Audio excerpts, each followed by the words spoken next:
السلام علیکم۔ ہم اکثر سنتے ہیں کہ فلاں ملک کے وزیر اعظم یا صدر یا کسی وی آئی پی کے لیے روضہ رسول صلی اللہ علیہ وآلہ وسلم کا دروازہ کھولا گیا، لیکن یہاں پر سوال پیدا ہوتا ہے کہ آج تک کسی وزیر اعظم، صدر یا کسی بادشاہ نے روضہ رسول میں جا کر حضرت محمد صلی اللہ علیہ وسلم کی قبر مبارک کی زیارت بھی کی ہے یا وہاں تک کوئی پہنچ سکا ہے؟ تو اس کے جواب میں مدینہ منورہ میں مقیم ایک بھائی نے بہت اچھا جواب دیا ہے۔ چلیں سنتے ہیں وہ بھائی اس بارے میں کیا معلومات دیتے ہیں۔ ویڈیو شروع کرنے سے پہلے آپ سب سے ایک گزارش ہے کہ چینل کو اگر آپ نے سبسکرائب نہیں کیا تو سبسکرائب کر دیں اور کائنڈلی ویڈیو کو لائک کر دیں۔ کسی وی آئی پی کے لیے، کسی بادشاہ کے لیے کھولا جاتا ہے؟ جی نہیں، یہ بھی ایک ایسا مسئلہ ہے جو لوگوں میں بہت پھیل گیا ہے اور غلط مشہور ہو گیا ہے لوگوں کے اندر۔ لوگ یہ سمجھتے ہیں کہ فلاں بادشاہ وغیرہ آتے ہیں اور وہ نبی صلی اللہ علیہ وسلم کی قبر کی زیارت کے لیے جاتے ہیں۔ آپ کو عمومی طور پہ میں خلاصہ بتاؤں کہ یہاں کے بادشاہ بھی نبی صلی اللہ علیہ وسلم کی قبر کی زیارت نہیں کر سکتے ہیں، قبر کی یعنی کہ قبر تک نہیں جا سکتے ہیں۔ صحیح، ہم بھی جو جاتے ہیں، آپ نے دیکھا ہوگا ہم کہاں تک جا سکتے ہیں؟ جو جالی لگی ہوئی ہے، جالی یہ کس نے لگائی ہے؟ جالی یہ سعودی حکومت نے لگائی ہے، یعنی کہ پرانے زمانے میں جالی نہیں لگی ہوتی تھی۔ اس کے پیچھے، جالی کے پیچھے کیا ہے؟ بہت سے لوگ یہ سمجھتے ہیں، وہ جھانک کر کے دیکھ رہا ہوتا ہے کہ ہمیں قبر نظر آ جائے کسی طریقے سے۔ قبر ناممکن ہے کہ نظر آ جائے، کیونکہ جالی کے پیچھے 3 دیواریں ہیں۔ ایک تو آپ جانتے ہیں کہ گھر کی دیوار تھی، آپ صلی اللہ علیہ وسلم کہاں پہ مدفون کیے گئے؟ گھر کے اندر مدفون کیے گئے تھے۔ حدیث آتی ہے نبی صلی اللہ علیہ وسلم کی کہ نبیوں کا انتقال جہاں پر ہو جاتا ہے وہیں پر ہی دفن کر دیا جاتا ہے۔ تو صحابہ کرام میں بہت بڑا اختلاف ہوا تھا جب آپ صلی اللہ علیہ وسلم کا انتقال ہوا کہ کہاں پہ دفن کرنا ہے۔ انصار نے کہا کہ انصار کے علاقے میں، مہاجروں نے کہا کہ ہمارے علاقوں میں، ہر کسی نے اچھی سے اچھی تجویز دینے کی کوشش کری اور چاہا کہ ہمارے علاقوں میں ہو۔ قریب تھا کہ تلواریں نکل جائیں۔ حضرت ابو بکر رضی اللہ عنہ آئے اور آ کر کے حدیث سنائی کہ میں نے نبی صلی اللہ علیہ وسلم سے سنا ہے کہ نبی کا انتقال جہاں ہو جائے وہیں دفن کر دینا چاہیے۔ تو صحابہ کرام یہ تھے کہ جو ابھی جنگ چھڑنے والی تھی فوراً تلواریں اپنے بند کر دی گئیں، اور ساری ہمارے درمیان میں بھی یہی ہونا چاہیے کہ جب حدیث آ جائے تو ہمارے درمیان کسی بھی قسم کے اختلاف ہو وہ فوراً ختم ہو جائے۔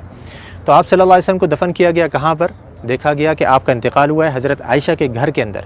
آپ صلی اللہ علیہ وسلم حضرت عائشہ کی گود میں سر رکھے ہوئے تھے، آپ بیماری کی حالت میں تھے، بہت زیادہ بخار کی تپش میں تھے، تو آپ صلی اللہ علیہ وسلم کو وہیں پر ہی مدفون کر دیا گیا جس جگہ پہ آپ کا انتقال ہوا۔ تو وہ جگہ کون سی تھی؟ گھر۔ اب گھر کی ظاہری بات ہے 4 دیواری تھی، 4 دیواری کے باہر کچھ عرصے کے بعد پرانے زمانے میں ہی ایک اور دیوار بنائی گئی جس کے 6 کونے تھے۔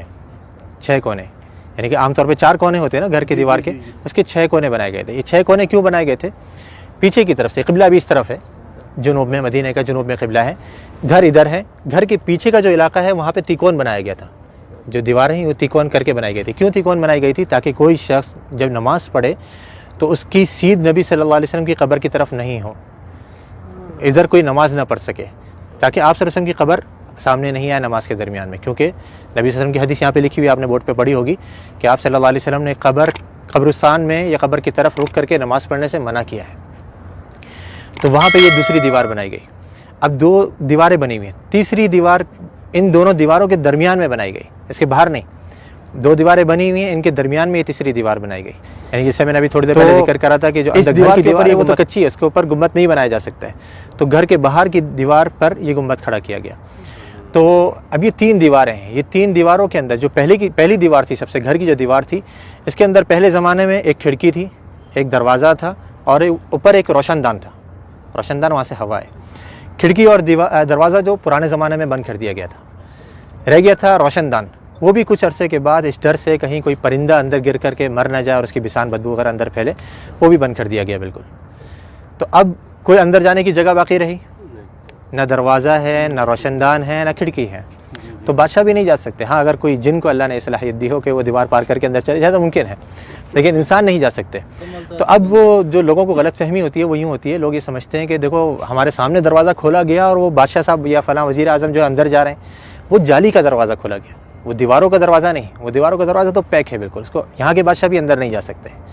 تو وہ جالی جو ابھی سعودی حکومت نے لگائی ہے وہ اس لیے لگائی ہے کہ پہلے زمانے میں لوگوں نے گھر کی دیوار سے برکت لینی شروع کر دی تھی، اس کو چوما چاٹی یا اسے مسا کرنا، اس کو چھونا، تو یہ غلط کام ہے۔ جیسے میں نے ابھی ذکر کرا کہ نبی صلی اللہ علیہ وسلم نے آثار کے تتبع سے منع کیا ہے۔ نبی صلی اللہ علیہ وسلم کے بتائی ہوئی شریعت کے مطابق ہم نے عمل کرنا ہے.